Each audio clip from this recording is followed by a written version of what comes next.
Hi smart people, you are most welcome to this 3000 questions 100 days series. और हमारी आज के इस इंटरेक्शन में हम स्टार्ट करने वाले हैं एक नया चैप्टर जो कि है एंडोक्राइन सिस्टम। तो इसके आज हम 30 क्वेश्चंस लगाने वाले हैं और इस तरीके से इसके 2 सेशंस और आएंगे and that is how we will complete this complete chapter. Okay, तो स्टार्ट करते हैं with the very first question. And अगर आपने इस चैप्टर को रिवाइज नहीं किया है ना, so no need to worry, हम इन सवालों के साथ ही इस पूरे चैप्टर को रिवाइज करने वाले हैं। बस आपको साथ बने रहना है और साथ साथ हर क्वेश्चन को खुद से अटेम्प्ट भी करना है। Starting with the very first question, पहला सवाल आपके सामने है saying that which one of the following statement is correct. इनमें से कौन सी स्टेटमेंट सही है आपको ये बतानी है। अगर आपको याद होना तो हमने ऐसा ही कुछ सवाल ना हमारे नर्वस सिस्टम के चैप्टर में भी किया था, बिकॉज ऑल्दो ये दोनों चैप्टर्स क्या हैं, आपस में काफी लिंक रखते हैं एक दूसरे से, राइट। सो आइए देखते हैं क्या होगा इसका answer. So we can say the correct answer for this question is option number, पहले आपने खुद से अटेम्प्ट कर लिया ना एक बार। चलिए, तो आंसर क्या होगा इसका, that your neurons regulates endocrine activity but not vice versa. This is one of the option. देखो, एंडोक्राइन सिस्टम जो है वो नर्वस सिस्टम को कंट्रोल तो नहीं करता है any how, because you might have seen the examples, जैसे कि आप जानते हैं जो आपका हाइपोथैलेमस है उसके न्यूरॉन्स जो होते हैं वो कंट्रोल करते हैं आपके पोस्टीरियर पिट्यूटरी को। तो दैट्स एन एग्जांपल कि आपका नर्वस सिस्टम जो है वो आपका एंडोक्राइन सिस्टम कंट्रोल कर रहा होता है, लेकिन उसका उल्टा आपने कभी नहीं देखा होगा बॉडी के अंदर, राइट। तो we can say that your option number B is the correct answer, that nervous system जो है वो रेगुलेट करता है एंडोक्राइन सिस्टम को, मगर उल्टा कभी नहीं होता। Fine, so we can just give an example. For example that neurons in hypothalamus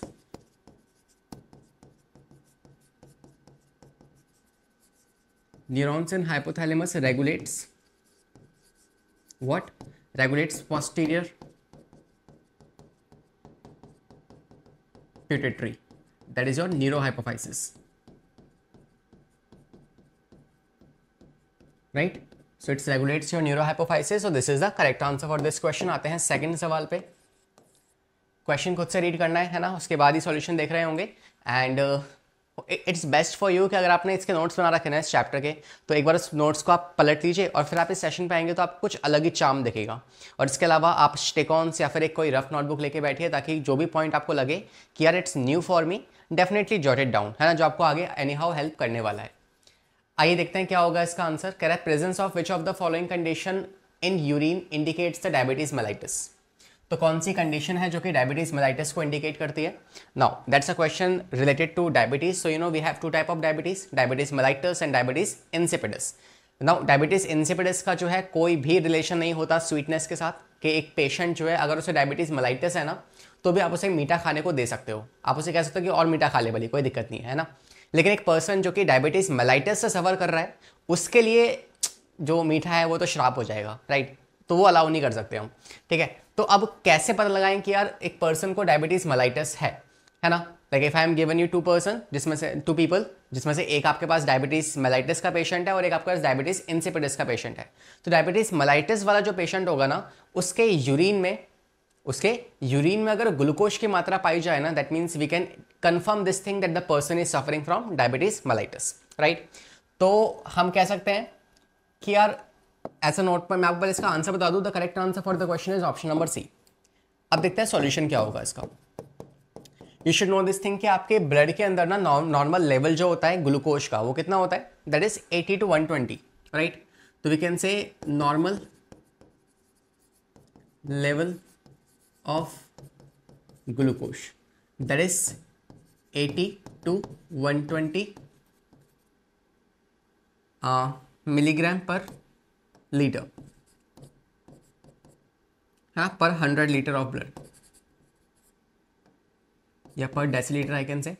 so this is the normal value. अब क्या होगा अगर ये नॉर्मल वैल्यू इंक्रीज हो जाए ब्लड के अंदर, तो अगर सेकंड कंडीशन देखी जाए तो हम कह सकते हैं कि अगर कोई लेवल इंक्रीज हो जाए that is more than 120, then the person can suffer from a condition called as glycosuria और hyperglycaemia, right, hyperglycemia, and that's a condition where you can see the person is having more than 120 milligram per deciliter of blood, ठीक है, या 100 ml of blood you can see। तीसरा आप कह सकते हैं अगर इससे भी ज्यादा इंक्रीज हो जाए ना, तो then we can say that is called as glycosuria। Glycosuria, that is a condition when the person's blood level, जिसमें ग्लूकोज का लेवल जो है वो 180 से भी ऊपर जाएगा, है ना। So these are the condition, जिसमें से थर्ड कंडीशन जो है ये आपको इंडिकेट करती है कि the person is suffering from diabetes mellitus. So this is what I can say. Fine. तो इस तरीके से आप इंडिकेट करके पता लगा सकते हैं कि whether the person is suffering from diabetes और नॉट. अब ये है ग्लाइकोसोरिया. ऐसी क्या होता है कीटोनोरिया. What are ketones. तो अगर कोई यूरिन के अंदर कीटोन बॉडीज पाए जाएं then this is called as ketonuria. Ketonuria. इसमें क्या होता है कि इसमें आपको पता है कीटोन्स कैसे बनते हैं, फैट के मेटाबॉलिज्म से बनते हैं. तो फैट के मेटाबॉलिज्म की वजह से क्या होगा, कीटोन बॉडीज बनेंगी और वो अगर यूरिन में आ जाएंगी then that also indicates the person is suffering from diabetes mellitus. Fine. Moving on to third question. Third question is saying match the following. आपको मैच करना है. तो मैं आपको क्या कर सकता हूँ, I can just help you कि ये टर्म्स क्या होती है, मैं आपको इसका मतलब बता दूंगा. Then you can directly match them. ठीक है. आप अगर उससे पहले खुद से अटैम्प्ट करना चाहे तो आप खुद से भी एक बार अटैम्प्ट कर सकते हैं क्वेश्चन को. आइए सॉल्व करते हैं साथ में. तो अगर हम बात करें ग्रेव्स डिसीज, ग्रेव डिसीज क्या होती है. सो एक्सोप्थेल्मिया ग्रेव डिसीज जो होती है, दिस इज अ कंडीशन जिसमें जो किस वजह से होती है, it is because of hyperthyroidism. जिसका सिम्टम क्या होता है, इट हैज अ सिम्टम कि जो एक पर्सन है जो इस डिसीज से सफर कर रहा है ना, उसकी आईज ना काफी प्रोट्रूडिंग हो जाएगी. मतलब आपको ऐसा लगेगा कि वो पर्सन आपको घूर रहा है, लेकिन उसकी आईज हो ही ऐसी गई हैं. तो we can say symptoms for this disease is basically symptom is like protruding. So symptom for this person is protruding of eyes. ठीक है. तो ऐसा लगेगा जैसे उसकी आंखें ना बहुत बाहर आ रखी हैं, लेकिन ऐसा एक्चुअली में वो उसकी डिसीज हो चुकी है उसको. Next we can say diabetes mellitus को आप क्या कह सकते हैं. So diabetes mellitus is because of the deficiency of insulin. Right. So second we can say that is diabetes mellitus. Okay. तो अगर इंसुलिन की कमी हो जाएगी बॉडी के अंदर तो अगेन द पर्सन जिसका अंदर जो ग्लूकोज है ब्लड के अंदर वो ठीक से मेटाबोलाइज नहीं हो पाएगा and that will ultimately lead to the diabetes mellitus. Right. Next we can say that is your diabetes insipidus. Diabetes insipidus क्यों होती है. तीसरा डायबिटीज इंसिपिडस जो है ना, that is because of the deficiency of ADH, that is anti diuretic hormone. तो अगर ये वाला हार्मोन आपकी बॉडी में ठीक से प्रोड्यूस नहीं होगा by the hypothalamus, that is your neurohypophysis, तो इन दैट केस क्या होगा, बॉडी के अंदर वाटर का रीअब्जॉर्प्शन नहीं हो पाएगा and that the person will be suffering from diabetes insipidus. Although मैं आपको वापस से याद दिला रहा हूँ कि डायबिटीज इंसिपिडस का कोई भी रिलेशन नहीं होता स्वीटनेस के साथ. राइट. चौथा बात करें एडिसन्स डिसीज. तो ये कौन सी डिसीज है. तो this is a disease that is fourth one. Edison's disease जो होती है ना, this is a disease that is cause because of the deficiency of you can से adrenal cortex, which is you can से आपके जो एल्डोस्टेरॉन है, cortisol है, ये वाले हार्मोन्स दैट इज ग्लूकोकॉर्टिकॉइड और मिनरेलोकॉर्टिकॉइड. अगर ये वाले हार्मोन्स की डेफिशिएंसी हो जाएगी then we can say the person is suffering from Addison's disease. और ये हार्मोन्स कौन प्रोड्यूस करता है, आपका एड्रिनल कॉर्टेक्स रिलीज करता है. और इसमें सिम्टम्स क्या होते हैं, लाइक ब्राउन पिगमेंटेशन. तो बॉडी पे वैसे ब्राउन ब्राउन से पिगमेंटेशन आ जाएंगे, that is a disorder for this. Right. America का जो एक प्रेसिडेंट है उनको भी ये डिसीज़ है ना, और ये डिसीज़ फेमस ही उन्हीं की वजह से हुई है. ठीक है. तो we can say Addison's disease, we can say इसमें क्या होगा, because of the deficiency of adrenal cortex hormone. और प्रिसाइजली कौन से वाले हार्मोन्स, तो आप जानते हैं कि मिनरेलोकॉर्टिकॉइड और glucocorticoid, these are two hormone जिनकी डेफिशिएंसी की वजह से एडिसन्स डिसीज हो सकती है. Right. Now we can match all the correct answers. अब हमारे लिए काफ़ी ईजी होगा अगर हमने इन सबको एक बार रिवाइज मार लिया है. तो आपको पता है पिट्यूटरी ग्लैंड जो है इससे क्या होगा, diabetes insipidus because of the ADH deficiency. Pancreas से क्या हो जाएगा, डायबिटीज मेलाइटस, बिकॉज जो बीटा सेल्स हैं वो क्या करते हैं, इंसुलिन रिलीज करते हैं. राइट. एड्रिनल ग्लैंड जो है इससे क्या हो जाएगा, आपका एडिसन्स डिसीज हो जाएगा. और थायराइड से क्या होगा, ग्रेव डिसीज, हाइपोथायरॉयडिज्म. फाइन. तो अकॉर्डिंगली हम इसका मैच कर सकते हैं answer. The correct answer for the question is जो ए है, ए का हो जाएगा आपका थर्ड, बी का हो जाएगा फर्स्ट. राइट. तो ए का थर्ड, बी का first, option number C is the correct answer. Hopefully you got it, है ना. फोर्थ क्वेश्चन पे आते हैं. Question number 4 is saying which of the following hormone can play a significant role in osteoporosis. What is osteoporosis. ये नाम हमने काफ़ी बार सुना था हमारे इससे पहले वाले चैप्टर के अंदर, that is your locomotion and movement. तो इट्स अ डिसीज. पहली बात तो ईस्ट्रोजन की कमी होने की वजह से या कैल्सिटोनिन और पैराथायरॉइड के इम्बैलेंस के होने की वजह से ये वाली डिसीज हो सकती है, जहाँ पे क्या होता है, जहाँ पे बोन्स में पोरेशन हो जाती है. तो इट्स अ डिसीज वेयर, और we can say porous bone, porous bone हो जाएंगी, है ना। इसके अलावा सॉफ्ट बोन हो जाएंगी, सॉफ्ट बोन, और साथ में साथ फ्रैक्चर भी हो सकता है ना, prone to fracture.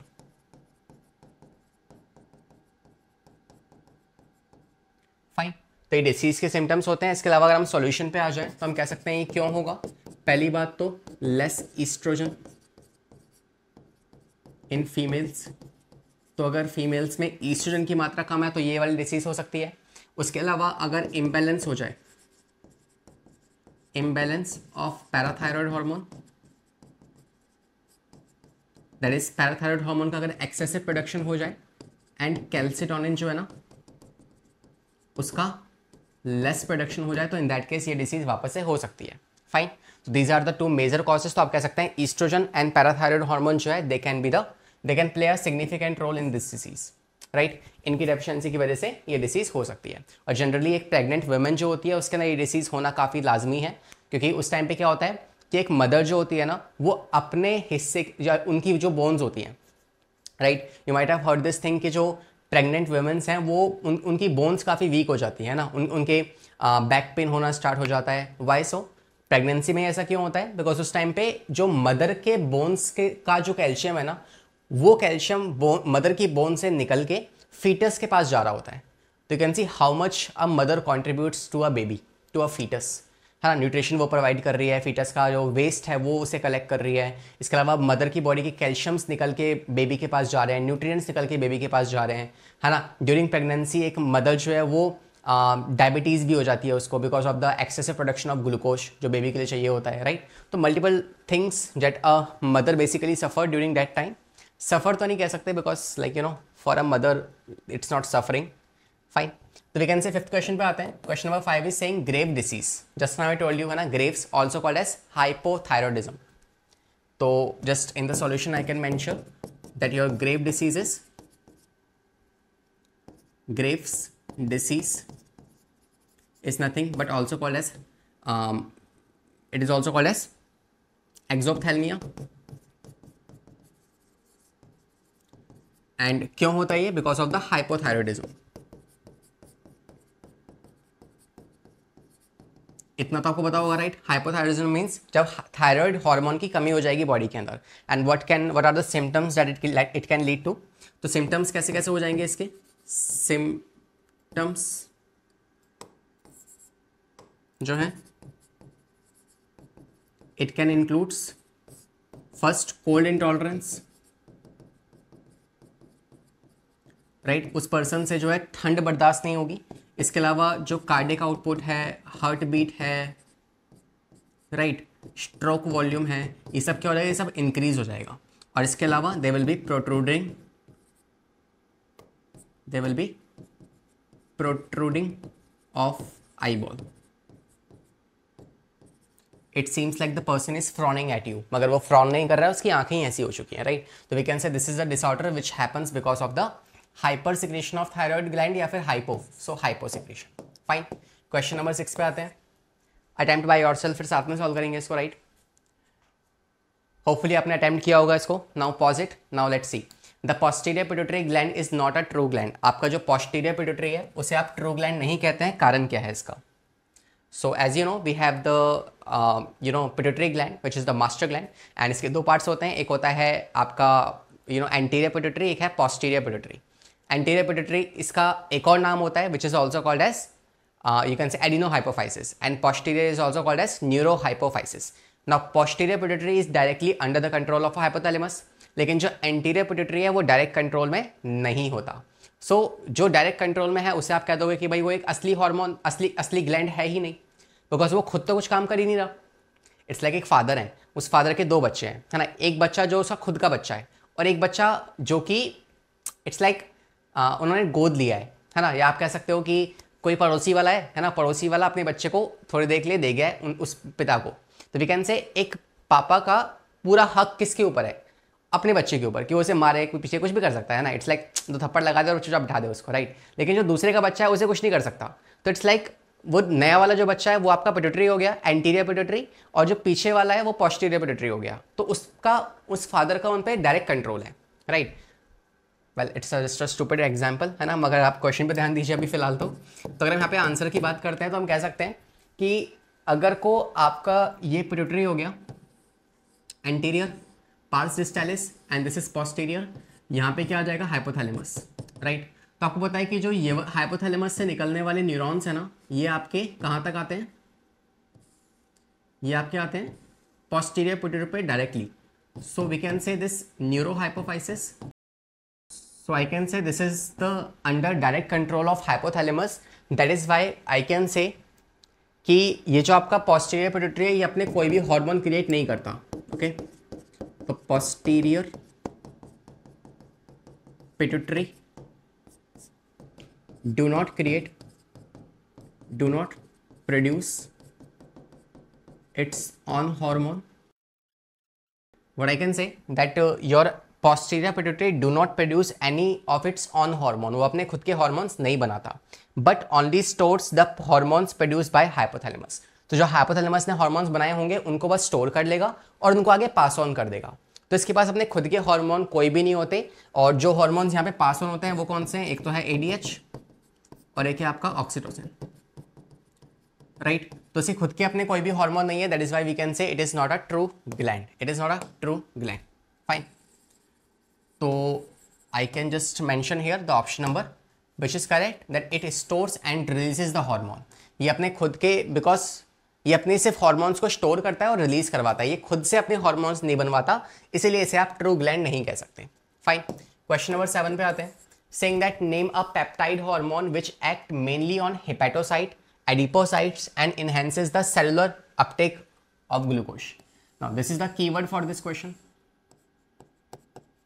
This is the keyword for this question. अगर आपको ये वाला वर्ड एकदम से क्लिक करेगा ना माइंड में, आपको आंसर ऐसे ही आ जाएगा, बिना ऑप्शन देखिए आपको आंसर आ जाएगा, राइट। तो कह रहा है कि पेप्टाइड हार्मोन्स बताओ। पहले तो आपको मैं क्लासिफिकेशन बता दूं और उससे भी पहले मैं आपको इसका आंसर बता दूं ताकि जिन बच्चों को आता है वो आगे बढ़ सकें।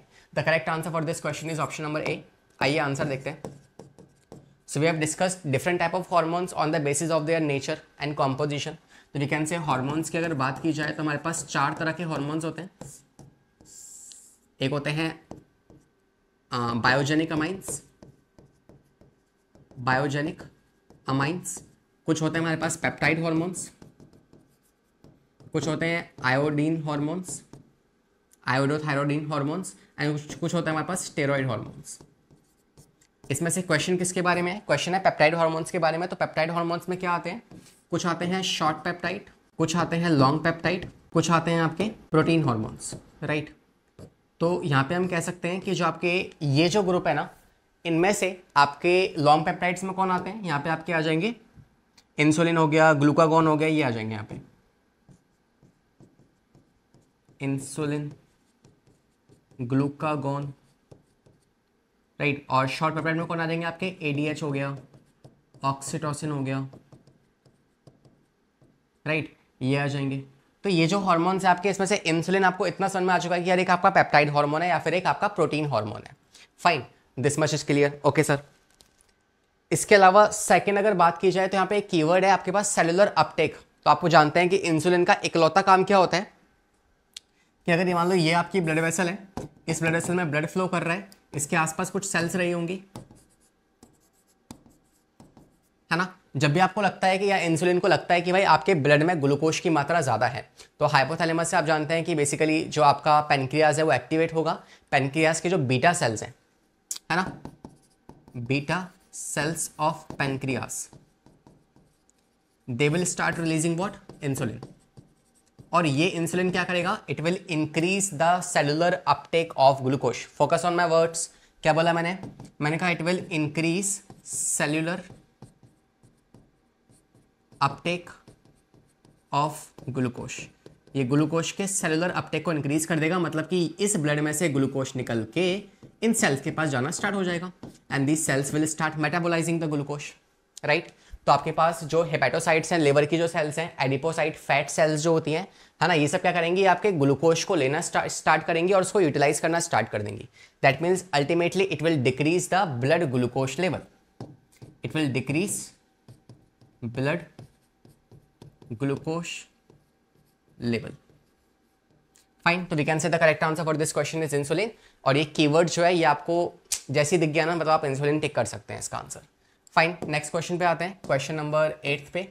Saying that the posterior pituitary gland is not a true gland. Okay, we have done this question, शायद ये रिपीट हो गया है ना। B is the correct answer. 9th पे आते हैं। Saying which of the following pair of hormones are not antagonistic to each other. कौन सा वाला हॉर्मोन्स इनमें से एंटागोनिस्टिक नहीं है, आपको ये बताना है। Not antagonistic. कर लिया अटेम्प्ट, एक बार करें साथ में। चलिए पहले देखते हैं कि इस एंटागोनिस्टिक का मतलब क्या होता है। एंटागोनिस्टिक मतलब होता है ऑपोजिट फंक्शनिंग, ऑपोजिट फंक्शन। तो कौन सा हार्मोन, कौन से सेट ऑफ हार्मोन्स है जो एक दूसरे से ऑपोजिट फंक्शन नहीं करते हैं। आइए सॉल्यूशन देखते हैं इसका। पहले मैं इसका आंसर बता दूं ताकि जो बच्चे इसको कर चुके हैं वो एक बार खुद से नेक्स्ट क्वेश्चन पे मूव कर जाए। That is relaxin and inhibin, these are not antagonistic to each other. आइए अब देखते हैं सॉल्यूशन क्या होगा इसका। पहला है आपके पास, अच्छा यहाँ पे एरोज है ना, थोड़ा सा यहाँ पे क्वेश्चन को ठीक कर लेना इस तरीके से। मतलब ये सेट दिए आपको, ये एक सेट है, ये एक सेट है, ये एक सेट है, ये एक सेट है। आइए देखते हैं सॉल्यूशन क्या होगा। तो पहला है एल्डोस्टेरॉन एंड एट्रियल नाइट्रियोटिक फैक्टर। तो आपको पता है जो एल्डोस्टेरॉन है that is basically release from,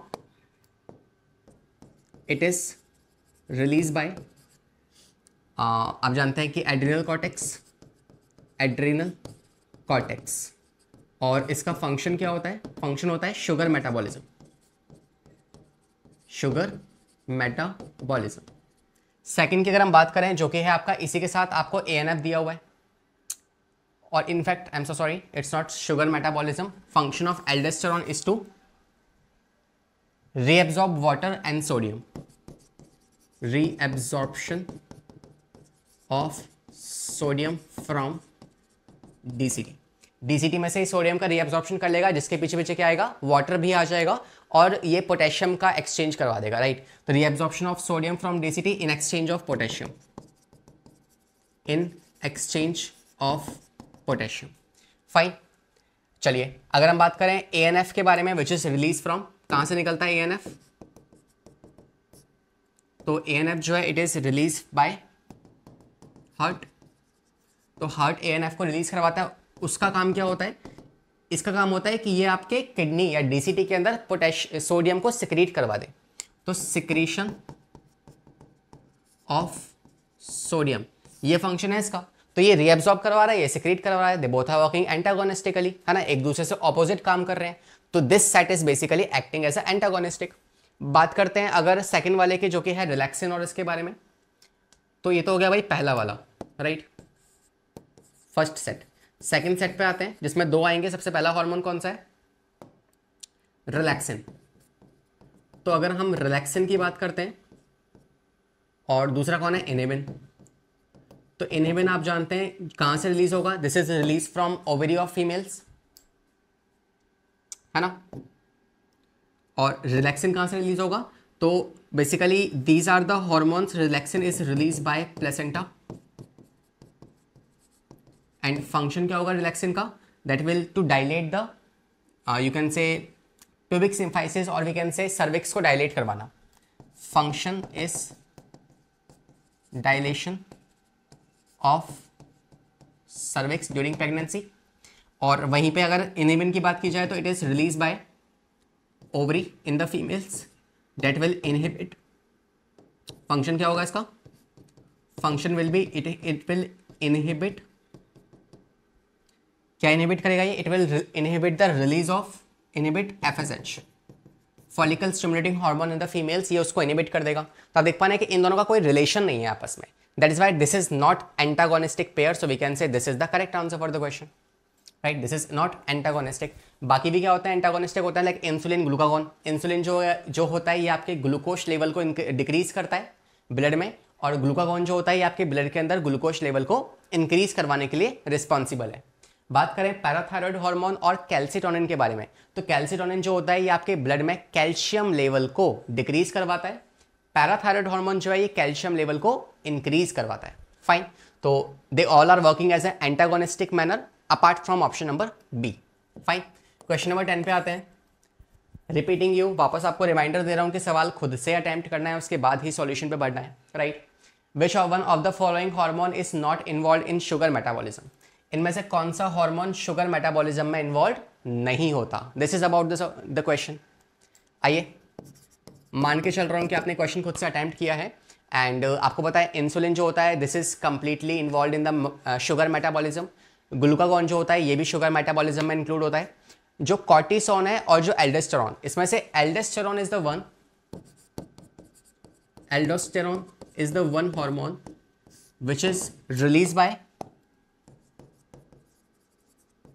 bye zone of glomerulosa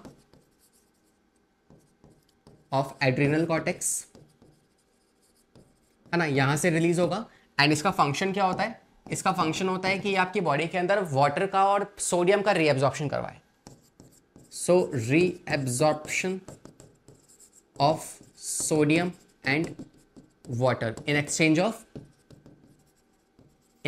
of potassium, right. तो we can say aldosterone is the one जो शुगर मेटाबॉलिज्म में कोई रोल प्ले नहीं कर रहा, है ना। बाकायदा आप कह सकते हो कि ये बेसिकली शुगर में ना करके मगर सॉल्ट मेटाबॉलिज्म में रोल प्ले जरूर कर रहा है ये, right. So it has a function in salt metabolism, salt metabolism. बाकी जो हार्मोन्स हैं वो सब रोल प्ले करते हैं शुगर मेटाबॉलिज्म में। सो option number D is the correct answer. Question number 11 पे आते हैं। Saying a pregnant female delivers a baby who suffers from stunt growth, mental retardation and low intelligence. Now this is again the keywords we have in the questions. Stunt growth मतलब physical growth रुक गई है, mental retardness मतलब mental growth कम हो गई है ना, low intelligence mental growth कम हो गई है, abnormal skin। So ऐसी कौन सा ग्लैंड है जो ये सारे फंक्शंस करता है, मतलब वो कौन सा ग्लैंड है जो कि फिजिकल ग्रोथ तो करवाता ही है, साथ में मेंटल ग्रोथ में भी रोल प्ले करता है और उसी के साथ साथ सोशल ग्रोथ में भी रोल प्ले करता है। या मेंटल आप कहते हो, साथ में आप सेक्सुअल ग्रोथ भी कह सकते हैं, सेक्सुअल ग्रोथ। तो ऐसा कौन सा हार्मोन है, सोचो एक बार, है ना। आपने पढ़ा होगा सेशन के दौरान, हालांकि मैंने इस चैप्टर के सारे सेशंस ले रखे हैं। You can definitely go and watch out the playlist में आपको एक प्लेलिस्ट मिलेगी एंडोक्राइन सिस्टम के, जहाँ पे मैंने इस चैप्टर को 4 से 5 सेशन में प्रॉपर्ली कंप्लीट करा रखा है, 0 से लेके अंत तक। तो आप जाके उसे डेफिनेटली देख सकते हैं। आइए आंसर पे आते हैं इसके। तो करेक्ट आंसर क्या होगा आपका, that is thyroid gland. Thyroid gland वो वाला ग्लैंड है जो कि बेसिकली एक इंडिविजुअल की फिजिकल, सोशल, मेंटल, सेक्सुअल इन सभी ग्रोथ के लिए रिस्पॉन्सिबल होता है, राइट। तो वी कैन से अगर कोई ये डिसऑर्डर्स आपको देखने को मिल रहे हैं तो ये किसकी वजह से हो रहा है, because of the thyroid gland की वजह से। और we can say deficiency of iodine in the diet में आयोडीन की कमी है, इस वजह से T3 T4 which is thyroid hormone वो ठीक से बन नहीं पा रहे हैं और उस वजह से ये वाली डिसऑर्डर्स जो है हमें देखने को मिल रहे हैं। So option number C is the correct answer, because आप जानते हैं कि थायराइड हार्मोन को बनने के लिए, thyroid hormone that is T3 या फिर T4, इसमें क्या होता है, इसकी मेन कॉम्पोजिशन क्या होती है, 80% कॉम्पोजिशन इज आयोडीन। तो अगर आयोडीन नहीं होगा तो फिर ये वाली डिसीज तो होंगी ना, राइट। सिंपल है। आते हैं 12th क्वेश्चन पे। Saying a person entering an empty room suddenly finds an snake. Just for your scenario कि आप एकदम से बाथरूम में घुसे और बाथरूम में कौन है, cobra, that is a snake, है ना।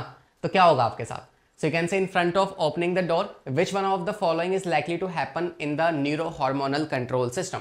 तो उस सिचुएशन में अगर आपको डाल दिया जाए तो क्या होगा आपके साथ, है ना। और for more engagement, for more entertainment, कि वहाँ पे किसी ने क्या कर दिया, वॉशरूम का लॉक, वॉशरूम के डोर को लॉक कर दिया। अब आप वॉशरूम में बंद हो and there is a cobra in front of you and there is a window. क्या आप उस विंडो से कूदेंगे? फाइन, चलिए देखते हैं आंसर। तो अगर हम बात करें सिंपैथेटिक नर्वस सिस्टम जो है वो एक्टिवेट हो जाएगा and it will release the epinephrine and norepinephrine from adrenal medulla. तो सवाल मतलब आपसे ये पूछना चाह रहा है, क्या एपिनेफ्रिन और नॉरएपिनेफ्रिन मेडुला से रिलीज होते हैं या एड्रिनल कॉर्टेक्स से रिलीज होते हैं, आपको ये बताना है। सिंपल सा क्वेश्चन है भाई, है ना। तो आप जानते हैं कि यार स्ट्रेस वाली कंडीशन तो है ही है, इससे और तो क्या ही बुरा हो सकता है ना। This is worst that can happen in the life. तो स्ट्रेस कंडीशन है जिसमें आप जानते हैं कि एड्रेनलिन या जिसको आप एपिनेफ्रिन कहते हैं plus nor adrenaline nor adrenaline या नॉर एपिनेफ्रिन रिलीज होगा, राइट। और ये दोनों हार्मोन किसके पार्ट है? ये वाले हार्मोन्स जो है आपके एड्रीनल मेडुला से रिलीज होते हैं। Fine, so we can say option number A is the correct answer for this question. Why so difficult? Easy है ना, राइट। नेक्स्ट पे आते हैं 13 क्वेश्चन पे। Saying that 24 hour diurnal rhythm of the body such as the sleep awake cycle. Now again है ना, इस chapter में क्या है, हमें बहुत सारे ना कीवर्ड्स मिले हुए हैं। If you know the keywords then it's very easy to tell the answers, right. So we can say the correct answer for the question is option number D, melatonin. Melatonin is that hormone जो आपकी sleep awake cycle को manage करता है। इसके अलावा ये puberty को delay करवाता है, फीमेल्स में मेंस्ट्रुअल साइकिल को रेगुलेट करता है। ये सारे काम किसके होते हैं? मेलाटोनिन के होते हैं। फाइन, अगर सॉल्यूशन की बात की जाए तो हम कह सकते हैं जो मेलाटोनिन है दैट इज द हार्मोन जिसको आप स्लीप अवेक साइकिल भी कहते हैं। It regulate sleep awake cycle. इसके अलावा इसको डाययूरिनल हार्मोन भी कहते हैं। अब डाययूरिनल से आप ऐसा मत सोचना कि ये यूरिन कॉज करता है या फिर बार बार यूरिनेशन करवाएगा, नहीं।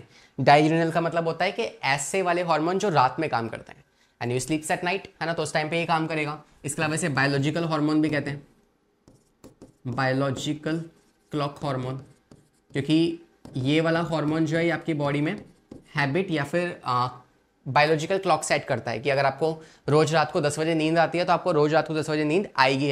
क्यों? Because of this hormone, right. इसके अलावा इसके और भी काम है कि आपकी बॉडी के अंदर लाइक फीमेल्स में मेंस्ट्रुअल साइकिल को रेगुलेट करेगा, राइट। उसके अलावा आप कह सकते हैं कि ये वाला हार्मोन जो है प्यूबर्टी डिले करवाता है, क्योंकि अगर ये वाला हार्मोन नहीं होगा ना तो 7-8 साल में ही प्यूबर्टी आना स्टार्ट हो जाएगी। मगर ये वाले हार्मोन की वजह से क्या होता है, प्यूबर्टी सप्रेस्ड रहती है और एक सही समय पे आके 12-13 साल की उम्र में जाके ही प्यूबर्टी हिट होती है।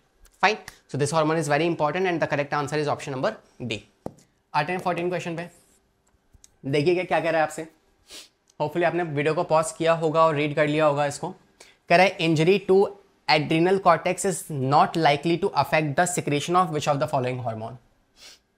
अगर एड्रिनल कॉर्टेक्स में कोई इंजरी हो गई है तो कौन सा वाला हार्मोन अफेक्ट नहीं होगा। मतलब क्वेश्चन इज आस्किंग यू कि एड्रिनल कॉर्टेक्स से कौन कौन से हार्मोन्स रिलीज होते हैं, आपको ये बताना है। फाइन, अटेम्प्टेड बाय योरसेल्फ, फिर साथ में करते हैं। तो adrenal cortex, adrenal medulla, we have these two hormone, we have these two categories in the gland of adrenal.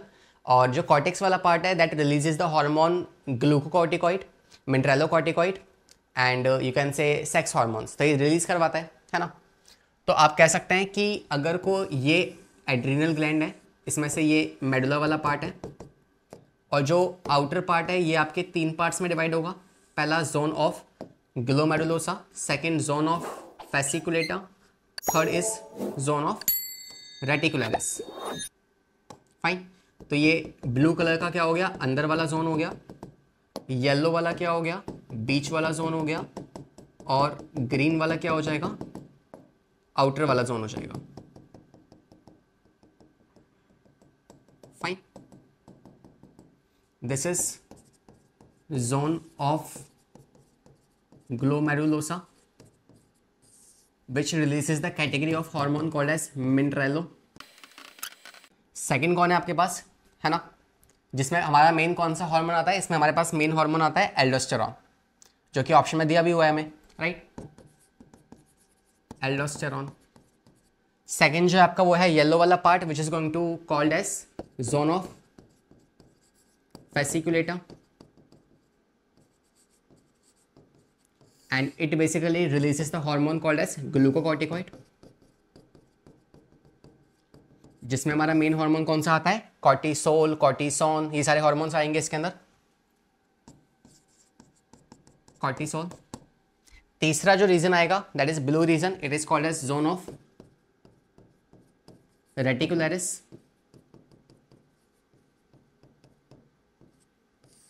और इसमें से कौन सा हार्मोन रिलीज होगा? That is your sex hormone which is sex corticoid. और इसमें क्या आ जाएगा? इसमें हम आ जाएंगे एंड्रोजन, प्रोजेस्टेरॉन, ये वाले हार्मोन्स इसमें आ जाएंगे।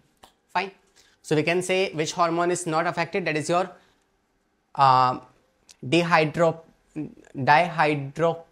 डाईहाइड्रो एपीएंड्रोस्टेरॉन, है ना, लाइक सामने से इतना बड़ा दिख नहीं रहा मुझे, तो that is basically you can say this is the hormone which is again same androgen का ही पार्ट है। एंड्रोजन एक्चुअली, एंड्रोजन जो है ना वो क्या है एक्चुअली में, वो एक ग्रुप ऑफ हार्मोन्स है that includes multiple hormones, like आपका टेस्टोस्टेरॉन, डाईहाइड्रो टेस्टोस्टेरॉन, एपीहाइड्रो टेस्टोस्टेरॉन, तो मल्टीपल हार्मोन्स उसके अंदर आते हैं। तो ये वाला हार्मोन तो होता है, मतलब ये अफेक्ट हो जाएगा। इसके अलावा एड्रेनलिन जो है ना, ये वाला हार्मोन है, ये किसका हार्मोन है? This is the hormone of adrenal medulla. और क्वेश्चन कह रहा है कि एड्रीनल कॉर्टेक्स में कुछ प्रॉब्लम हुई है, तो जो मेडुला वाला पार्ट है वो थोड़ी ना अफेक्ट हुआ है, तो बेसिकली ये वाला हार्मोन ठीक से काम करेगा। And this is the correct answer for the question. Fine, आ जाए अगले सवाल पे। हमने सारा कॉन्सेप्ट एक बार रिवाइज कर लिया है इस सवाल का, होपफुली आपको भी रिविजन हो गया होगा कौन कौन से पार्ट्स होते हैं और कौन कौन से हार्मोन्स निकलते हैं। Fine, question number 15 is saying a person is having the problem in calcium and phosphate metabolism. एक पर्सन जो है वो कैल्शियम और फॉस्फेट को ठीक से मेटाबोलाइज नहीं करवा पा रहा है, तो बताओ कौन सा वाला ग्लैंड है जो ठीक से काम नहीं कर रहा होगा? कौन सा ग्लैंड ठीक से काम नहीं कर रहा होगा? देखें, सिंपल सी बात है, अगर कैल्शियम मेटाबॉलिज्म नहीं हो पा रहा है तो कैल्शियम के लिए कौन कौन से ग्लैंड्स होते हैं? हमारे पास दो ऑप्शंस आते हैं, एक आता है पैराथायरॉयड हार्मोन, एक आता है आपका थायराइड हार्मोन, राइट। तो अगर बात की जाए थायराइड हार्मोन के बारे में, सो थायराइड हार्मोन, जो थायराइड ग्लैंड है, इस थायराइड ग्लैंड में एक हार्मोन बनता है विच इज थायरोकैल्सिटोनिन, है ना। थायराइड ग्लैंड में कौन सी वाली सेल्स हैं जो कैल्सिटोनिन हार्मोन्स को बनाती है? You remember, that is parathyroid या पैराफॉलिकुलर सेल्स। भाई ध्यान रखना कि पैराफॉलिकुलर सेल्स जो है ये पैराथायरॉयड हार्मोन का पार्ट नहीं होती है। पैराफॉलिकुलर सेल्स थायराइड का ही पार्ट होती है। Thyroid gland has two type of cells, follicular cells and parafollicular cells. तो पैराफॉलिकुलर सेल्स जो है ये रिलीज करती हैं कौन सा hormone? It releases a hormone called as calcitonin, calcitonin. और इसका काम क्या होता है? ये जो होता है ये आपकी बॉडी के अंदर कैल्शियम लेवल को रिड्यूस करवाता है। सो ये जो है ये ब्लड कैल्शियम लेवल को रिड्यूस करवाता है। वहीं दूसरा ग्लैंड कौन सा है हमारे पास? The second gland we have that is parathyroid. Parathyroid gland जो है ये रिलीज करवाता है कौन सा hormone? Parathyroid hormone, parathyroid hormone. And this hormone is basically responsible for increasing the blood calcium level. ये ब्लड में कैल्शियम लेवल को इंक्रीज करवाता है बाय डीकैल्सिफिकेशन ऑफ बोन्स, या फिर किडनी से रीएब्जॉर्ब करवा सकता है या इंटेस्टाइन से रीएब्जॉर्ब करवा सकता है। तो we can say the correct answer for the question is, अगर इनका मेटाबॉलिज्म ठीक से नहीं हो पा रहा है तो देखो ये वाला हार्मोन तो दिया नहीं है ऑप्शंस में, लेकिन हाँ पैराथायरॉयड दिया हुआ है, तो this is the correct answer for the question, right. This is the correct answer. और वैसे भी देखो थायराइड वैसे ऑप्शन में दिया हुआ है, तो सर आपने ये वाला सिलेक्ट क्यों नहीं किया? Because it's talking about calcium and phosphorus metabolism, तो उसमें हमेशा रोल ना पैराथायरॉयड का ही आएगा। ये आप as it is note point बना के लिख सकते हैं। फाइन, आते हैं नेक्स्ट क्वेश्चन पे। बिकॉज वैसे भी थायराइड में तो बहुत सारे और भी हार्मोन्स आते हैं, सिर्फ यही थोड़े ना है ना, लेकिन पैराथायरॉयड में सिर्फ यही हार्मोन है और जो सिर्फ यही काम करता है, तो इसलिए आपका मोर प्रेफरेंस आंसर जो है ऑप्शन नंबर डी होगा। Let's move on to the next question, that is question number 16। Saying which one of the following pair correctly matches a hormone. इनमें से कौन सा ठीक से मैच कर रहा है हार्मोन्स को? Relaxin, gigantism? नहीं भाई, जायडेंटिज्म क्यों होता है? Because of the releasing of excessive amount of growth hormone, right. So ये वाली जो डिसीज है gigantism, that is basically related to we can say increase of growth hormone. Fine, second कह रहा है क्रिएटिनिज्म। जो क्रिएटिनिज्म जो होता है ना, that is again not related to prolactin, because cretinism is again related to hypothyroidism, hypothyroidism. Fine, next है आपके पास parathyroid hormone which leads to the tetany. So इसकी अगर बात की जाए ना, so this is basically the hormone जो हमारे काम का है, दैट इज पैराथायरॉयड हार्मोन। और इसका काम क्या होता है कि आपके ब्लड कैल्शियम लेवल को इंक्रीज करवाता है। और आपको पता है tetany is a disease in which what happens, keep it as a note point, in the condition of tetany there is a less calcium level in the body and that ultimately lead to the rapid spasm of muscles, rapid spasm of wild contraction of muscles. So keep it as a note point जो आपको कहीं side में ध्यान रखना है। इसके अलावा इस वाले हार्मोन की डेफिशिएंसी की वजह से we can say the person can suffer from tetany. Hopefully you got the answer. Fine, so option number C is the correct answer. Let's move on to the next question. Question number 17. Saying melatonin is secreted by which of the following gland? So you know that is a very famous hormone. मगर बच्चे क्या करते हैं, कई बार इस hormone को ना MSH hormone के साथ कंफ्यूज कर देते हैं। So let me tell you, in this question जो आपका MSH है ना, what is MSH? Which is melanocyte stimulating hormone. ये वाला जो हार्मोन है ना, this is the hormone which is release by pars डिस्टालिस।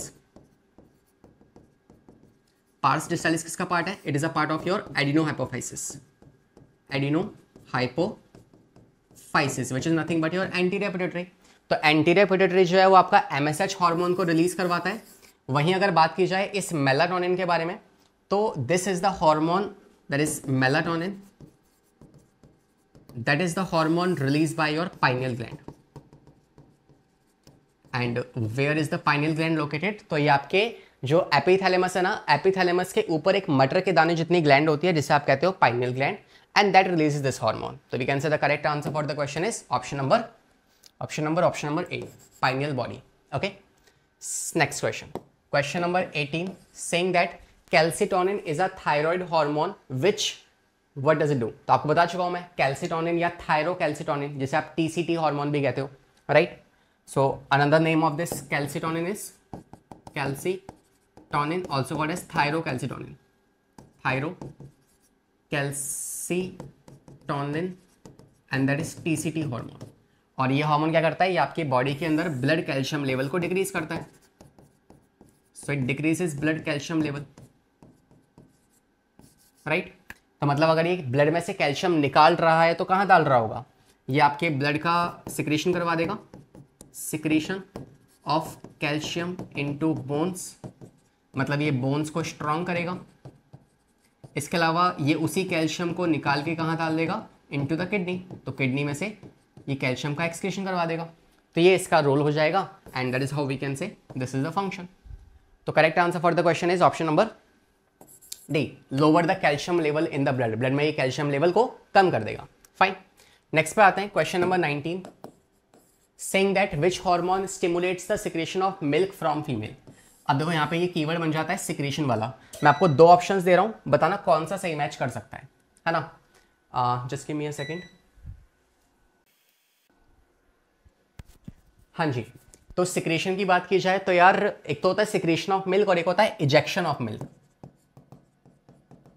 Ejection of milk. अब सोच के बताओ इजेक्शन कौन करवाता है और सिक्रेशन कौन करवाता है?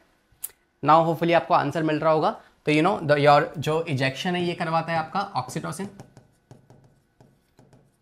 और जो सिक्रेशन है ये करवाता है कौन? Prolactin, right? तो ऐसे कंपेयर करने से हमें आंसर ज्यादा अच्छे से मिल पाता है। तो we can say correct answer for the question is option number D, prolactin. Fine, 20th question is saying ADH or vasopressin, anti-diuretic hormone which is released from your and you can say posterior pituitary. तो वो enzyme करता है जो hydrolyse करेगा peptides को, ऐसा कुछ नहीं है, right? This is wrong. Next you can से hormone secreted by pituitary that promotes the reabsorption of water from glomerular filtrate. ये सही है यार, क्योंकि आपका ADH क्या करता है? ADH जो होता है ये वाटर रीअब्जॉर्प्शन में मदद करता है ना? तो basically your ADH is release bye neurohypophysis that is your posterior pituitary, right? और वहां पे क्या करवाएगा? इट इज बेसिकली फंक्शन होता है इसका कि it will help in reabsorption of water from kidney, और किडनी में भी कहां से? DCT से। सो डीसीटी में से, डिस्टेंट कॉन्वोल्यूटेड ट्यूब्यूल्स में से वाटर का रीएब्सॉर्प्शन करवाना इसका काम होता है। फाइन। क्वेश्चन नंबर 21 पे आते हैं। Saying that which hormone possesses anti insulin effect. Insulin के उल्टा काम करने वाला कौन है? तो इंसुलिन जो होता है ये आपके ब्लड के अंदर कैल्शियम लेवल कम करता है, सॉरी ग्लूकोज लेवल कम करता है ना। और इनमें से कौन है जो ग्लूकोज लेवल इंक्रीज करता है? हाँ, कौन है जो ग्लूकोज लेवल इंक्रीज करता है? कॉर्टिसोल, है ना।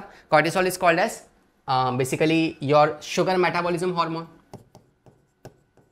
शुगर मेटाबॉलिज्म में रोल प्ले करता है। तो इंसुलिन जो होता है, इंसुलिन ब्लड में ग्लूकोज लेवल कम करेगा, ग्लूकोज लेवल कम करेगा, that is hypoglycemic effect. Hypoglycemic effect show करेगा। वहीं अगर हम बात करें सेकंड वाले में, किसके बारे में? कॉर्टिसोल के बारे में। कॉर्टिसोल जो होता है ये आपका शुगर मेटाबॉलिज्म में मदद करेगा, आपकी शुगर मेटाबॉलिज्म। और कहां से रिलीज होता है? It is release from adrenal cortex. वहां के भी कौन से वाले पार्ट से? Zone of fasciculata, which is you can से हैविंग द ग्लूकोकॉर्टिकॉइड, जिसमें एग्जांपल आता है आपका cortisol. Fine. So option number A is the correct answer. Hopefully आप समझ चुके हैं। आते हैं 22 क्वेश्चन पे। Saying that MSH of pars intermediate. What is pars intermediate? You know, this is anterior pituitary, this is pars intermediate, and this is last one. So this is pars distalis, pars distalis, this is pars intermediate, and this is pars nervosa. तो ये आपकी pituitary है, ये आपका adrenal मतलब anterior pituitary है, ये आपका पोस्टीरियर है। Posterior is called as pars nervosa. इसके पास पार्स नर्वोसा होता है। तो बताओ एमएसएच कहां से रिलीज होगा? यहां से रिलीज होगा। सही बात है। Your MSH releases from anterior pituitary. कौन से वाले पार्ट से? पार्स इंटरमीडिएट से। काम क्या होता है इसका? तो जो आपका ये एमएसएच है ना, इसका रोल आता है डार्कनिंग पिगमेंटेशन ऑफ स्किन। और वो भी किस में? ह्यूमंस में। क्या कई लोग ऐसा मानते हैं कि मेलानिन जो होता है दैट इज अ पिगमेंट जो हमारी बॉडी में कलर्स को कंट्रोल करता है। एक्चुअली में करता तो है, लेकिन that is not under the control of MSH. MSH hormone जो होता है ना, ये डार्कनिंग ऑफ स्किन करवा सकता है, मेलानोसाइट सेल्स को स्टिमुलेट कर सकता है, मगर लोअर वर्टिब्रेट्स में। ठीक है, तो लोअर वर्टिब्रेट्स में ही काम करता है। जैसे फिशेस हो गए, एम्फीबियंस हो गए, वहां काम करेगा ये। फिशेस, एम्फीबियंस, तो इन सब में ये काम करता है। Fine. Hopefully you got the answer. तो क्या ये लाइटनिंग ऑफ स्किन करवाएगा या फिर darkening of skin? Lightning of skin जो है वो काम होता है किसका? वो काम होता है आपके मेलाटोनिन का। लेकिन डार्कनिंग ऑफ स्किन जो है काम होता है किसके? एमएसएच का। सो this is the correct answer. 23 पे आते हैं। कह रहे हैं विच of the following statement is correct relation with endocrine system. Endocrine system के बारे में कौन सी बात सही है? तो पहले आप खुद से अटेम्प्ट कीजिए, फिर मैं इसका आंसर बता रहा हूं, फिर मैं आपको इस क्वेश्चन का सॉल्यूशन बताऊंगा। That is interesting. तो करेक्ट आंसर है आपका ऑप्शन नंबर ए। आइए अब सॉल्यूशन देखते हैं। सॉल्यूशन की बात की जाए तो यहाँ पे क्वेश्चन बात कर रहा है कि बताओ क्या आपको पता है कि हार्मोन्स की क्या क्या कैरेक्टरिस्टिक्स होती है। So let's write here characteristics of hormones. Hormones की क्या क्या कैरेक्टरिस्टिक्स होती हैं आपको ये बताना है। सबसे पहली कैरेक्टरिस्टिक है कि आपके जो हार्मोन्स होते हैं वो आपके बायोजेनिक होते हैं। बायोजेनिक का मतलब है कि they are produce within the cell. Produce within the cell, cells के अंदर ही वो बनते हैं। Second, they are non nutritive. ठीक है, कोई भी हार्मोन ऐसा नहीं है जो कि न्यूट्रिशन प्रोवाइड करेगा सेल को। फाइन। तो ये इंपल्सेस कैरी करते हैं, ये इंफॉर्मेशन कैरी करते हैं, ये काम करवा सकते हैं, लेकिन ऐसा नहीं है कि किसी हार्मोन को खाने से किसी सेल का पेट भर जाएगा, ऐसा नहीं होता। Right. So they are non nutritive. तीसरा आप कह सकते हैं कि ये ट्रेस अमाउंट में पाए जाते हैं, है ना, and they are used up in reactions. Used up in reaction. तो ऐसा है कि भाई एक बार अगर ये बनेंगे और किसी रिएक्शन में इन्वॉल्व हो गए तो ये खत्म हो जाएंगे, फिर नए हार्मोन्स बनाने पड़ेंगे। राइट। तो they are biogenic and they basically works on intercellular. They are intercellular मतलब कि ये एक सेल से किसी दूसरे सेल में इंफॉर्मेशन लेके जाएंगे, एक सेल के अंदर लेके नहीं जाते। यहाँ से यहाँ लेके जाना होगा तो नहीं करेंगे, लेकिन हाँ इस सेल से किसी दूसरे सेल में लेके जाना होगा, then they can do this. Fine. So these are the properties of the hormones and you can read the first statement. Non nutritive chemicals होते हैं हार्मोन, बिल्कुल सही है. Produce by the body in trace amount, बिल्कुल सही है. और intercellular होते हैं, बिल्कुल सही है, एक सेल से दूसरे सेल तक इंफॉर्मेशन को पास करने वाले हैं. फाइन. 24th क्वेश्चन पे आते हैं. Saying that how does steroid hormone influence the cellular activity. जो आपके ये स्टेरॉइड हार्मोन कैसे आपके सेलुलर एक्टिविटी को इन्फ्लुएंस करते हैं, ये सवाल आपसे पूछ रहा है. फाइन. तो जो स्टेरॉइड हार्मोन्स होते हैं ये आपको पता होना चाहिए. आपके पास 4 कैटेगरी है हार्मोन्स की, right. First category we call it biogenic amines, second peptide, third iodothyroxine और फोर्थ है स्टेरॉइड्स. इसमें से जो ये 2 कैटेगरीज है ना, these 2 categories are the category of hormone जो कैसे काम करते हैं, जो बेसिकली सेल के अंदर घुस जाते हैं, because they are lipid derivative. और अगर ये लिपिड डेरिवेटिव हैं तो ये बेसिकली इनके रिसेप्टर्स कहाँ होंगे, intracellular. They will be having intracellular receptors that is in the cytoplasm. Fine. तो अगर कोई एक सेल है तो यहां पे मान लो कोई हार्मोन है, तो ये हार्मोन अंदर आएगा, यहां पे रिसेप्टर होगा, ये उस रिसेप्टर के साथ जुड़ के क्या बना देगा, HR complex, hormone receptor complex. और उसके बाद ये एक्ट करेगा किस पे, इस सेल के न्यूक्लियस के ऊपर. न्यूक्लियस के अंदर जो DNA होगा ये उस पर काम करेगा, उससे प्रोटीन्स बनवाएगा और प्रोटीन्स आगे जाके फिजियोलॉजी में काम करेंगे. फाइन. तो वी कैन से ये जो हार्मोन्स हैं स्टेरॉइड हार्मोन्स, ये क्या करते हैं, ये बाइंड होते हैं DNA के साथ और फिर अपने हार्मोन कॉम्प्लेक्स बना के अपना काम करते हैं. Fine. So this is the correct answer. Question number 25 पे आते हैं. Saying that which of the following is an amino acid derivative. So amino acid derivative कौन सा हार्मोन है, आपको एग्जांपल शायद मैंने दिए थे कि नहीं, I don't remember, but I can just tell you in this slide. You can see ये जो फर्स्ट अमाइन हार्मोन्स है they are amino acid derivatives. Amino acid derivatives है, इसमें एग्जांपल्स आपके आ जाएंगे एपिनेफ्रिन और मेलाटोनिन. इसमें से जो आपका एपिनेफ्रिन है ये कैसा होता है, ये टायरोसिन डेरिवेटिव होता है, टायरोसिन डेरिवेटिव. और जो मेलाटोनिन है ये आपके ट्रिप्टोफैन डेरिवेटिव होता है, ट्रिप्टोफैन डेरिवेटिव. फाइन. तो ये 2 बातें आपको ध्यान रखनी है. तो आप कह सकते हैं कि इनमें से कौन सा वाला अमाइनो एसिड डेरिवेटिव है, which is your epinephrine. Fine. Next कह रहा है अमाइनो एसिड जो कि ट्रिप्टोफैन डेरिवेटिव है, just now I told you, है ना. कौन सा वाला हार्मोन ट्रिप्टोफैन डेरिवेटिव है, विच इज योर मेलाटोनिन. तो we can say melatonin and serotonin, these are the tryptophan derivative. 27 question. saying which of the following best illustrates the feedback mechanism. Feedback mechanism क्या होता है कि मान लो अगर आपके hypothalamus से कोई हार्मोन निकला है ना, for example if you have this, ये आपका हाइपोथैलेमस है, दिस इज पिट्यूटरी. आपको बताइए यहां से अगर कोई हार्मोन निकला, उसने किस पे काम किया, पिट्यूटरी पे. पिट्यूटरी से फर्दर कुछ हार्मोन्स निकलवाए, जैसे कि आपका ACTH, GH है ना, GNH,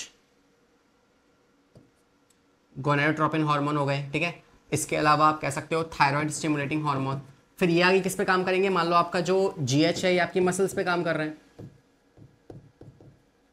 अब क्या हुआ, एक टाइम पे ये सारे हार्मोन्स ठीक से काम कर रहे हैं, लेकिन नाउ मसल के पास बहुत ज़्यादा मात्रा में क्या आ गया है, ग्रोथ हार्मोन आ चुके हैं. तो मसल क्या करेगी, ये अपना एक फीडबैक नेगेटिव मैकेनिज्म भेजेगी इसके पास, नेगेटिव फीडबैक, या पॉजिटिव भी हो सकता है, कुछ भी हो सकता है. फाइन. इसे कहते हैं फीडबैक मैकेनिज्म, कि अगर ज़्यादा ग्रोथ हार्मोन आ गया है तो नेगेटिव फीडबैक भेज के इनको स्टॉप करवा दो, अगर वो कम आ रहा है तो फिर अगेन पॉजिटिव फीडबैक भेज के उसे ठीक करवा लो. This is called as feedback mechanism. तो आप ऑप्शंस पढ़ लीजिए, मैं आपको इसका आंसर बता दे रहा हूँ और आप खुद से समझ जाएंगे इस आंसर को, राइट. तो we can say option number C is the correct answer, क्योंकि फीडबैक मैकेनिज्म में जनरली क्या होता है कि चीज़ों को ना इंड्यूस करवाया जाता है. तो फर्स्ट ऑप्शन, सेकंड ऑप्शन कह रहा है इनिबिट, तो इनिबिट तो नहीं होगा. स्लो डाउन, ये भी नहीं होगा. Induce the production of Y, कोई एक्स टिश्यू जो है इट सिक्रेटेड समथिंग, इसने कुछ सिक्रेट करवाया जिसकी वजह से वाई वाला जो है डेवलप होना स्टार्ट हो गया. This is called as feedback mechanism, right. Question number 28 पे आते हैं। Saying that which one of the following is not a secondary messenger of hormones, इनमें से कौन सा वाला सेकेंडरी मैसेंजर नहीं होता। नाउ ये क्वेश्चन कुछ नया सिखा सकता है आपको। सेकेंडरी मैसेंजर्स कौन से वाले हॉर्मोन्स को चाहिए होते हैं? सेकेंडरी मैसेंजर्स जो है ये आपको चाहिए होते हैं आपके अमाइन हॉर्मोन्स को और पेप्टाइड हॉर्मोन्स को। फाइन। अब सेकेंडरी मैसेंजर्स की तरह कौन कौन काम कर सकता है आपका? एएमपी हो गया, है ना, सी और वी कैन से सीजीएमपी हो गया, सीएएमपी हो गया, या आप कह सकते हैं सीजीएमपी हो गया, डीएजी भी होता है जो काम कर सकता है। इसके अलावा आपका IP3 जो है ये आपके सेकेंडरी मैसेंजर की तरह काम कर सकता है। कभी कभार क्या होता है, कैल्शियम भी सेकेंडरी मैसेंजर की तरह काम करता है। कौन से हॉर्मोन्स के लिए? लाइक गैस्ट्रिन के लिए, ठीक है, GnRH के लिए। इसके अलावा आप कह सकते हो गैस्ट्रिन, GnRH और गैस्ट्रिन, GnRH और शायद ACTH, है ना। ये वाले कुछ हॉर्मोन्स हैं जिनके लिए calcium as a secondary messenger काम कर सकता है। फाइन। और बाकी जो है ये काम कर सकते हैं किसके लिए? ये काम कर सकता है आपके वी कैन से PTH के लिए, पैराथायरॉयड हार्मोन के लिए, है ना, और LH के लिए, FSH के लिए। सो इन सभी के लिए आपका ये काम कर सकता है। Fine. So we can say calcium, CAMP, GAMP, these all can act as a secondary messenger apart from sodium. Sodium do not function as a secondary messenger. Fine. Question number 29 पे आते हैं। Saying that which one of the following hormone is modified amino acid? कौन सा वाला modified amino acid है? तो हम पढ़ चुके हैं इस क्वेश्चन को, एपिनेफ्रिन। फाइन। लास्ट पे आते हैं 30 question. Saying according to the acceptance concept of hormone action, if receptor molecules are removed, अगर आपने रिसेप्टर्स को ही हटा दिया तो इट्स लाइक कोई एक सेल है ना, या कुछ भी मान लो। जैसे हम एग्जांपल अगर बात करें, ये ब्लड है, इसमें क्या है? ग्लूकोज है। आसपास क्या है? कुछ सेल्स हैं। These cells are having receptor for insulin. Fine. ये क्या है? ये है इंसुलिन रिसेप्टर। तो क्या होगा? आपको पता है अगर ब्लड के अंदर ग्लूकोज की मात्रा ज्यादा हो गई है ना, तो क्या होगा? इंसुलिन आएगा। इंसुलिन क्या करवाएगा? इंसुलिन जो है ये एक्ट करेगा इन सेल्स के ऊपर और इस ग्लूकोज को निकाल के इन सेल्स को दे देगा। अब सोचो अगर ये रिसेप्टर ही गायब हो गया, अब जब रिसेप्टर ही नहीं है तो क्या ये सेल इस इंसुलिन की बात मानेंगी? नहीं मानेंगी। तो अगर रिसेप्टर्स नहीं होगा ना तो कोई हार्मोन या कोई ग्लैंड काम नहीं करेगा। फाइन। तो we can say not respond to the hormones, continue to respond, continue नहीं, रिस्पॉन्ड नहीं करेगा, ये गलत हो जाएगा, गलत हो जाएगा, गलत हो जाएगा। We can say option number B is the correct answer. Fine. So share we have done all the questions for this endocrine system. थोड़े ज़्यादा क्वेश्चंस तो उतने ही थे, मगर हमने कुछ ज़्यादा एक्सप्लेन किया है आज के इस सेशन में। फाइन। तो होपफुली आपने पूरा सेशन अगर देखा है तो यार आपको सारे सवालों का एक अच्छे से रिवीजन हुआ होगा कि यार कौन सा हार्मोन कहाँ पे काम आता है। And that's for this session. Will see you in the upcoming classes. पढ़ाई करते रहें, सेफ रहें। All the very very best. And if you want to see, या जैसे आपको अगर इस चैप्टर के सारी थ्योरी पढ़नी है तो मैंने ऑलरेडी प्लेलिस्ट में आप जाके चेक कर सकते हैं। मैंने इस चैप्टर को कंप्लीटली 4-5 लेक्चर में कंप्लीट करवाया हुआ है, तो you can go and watch it out. And that's for this class. Bye bye, take care.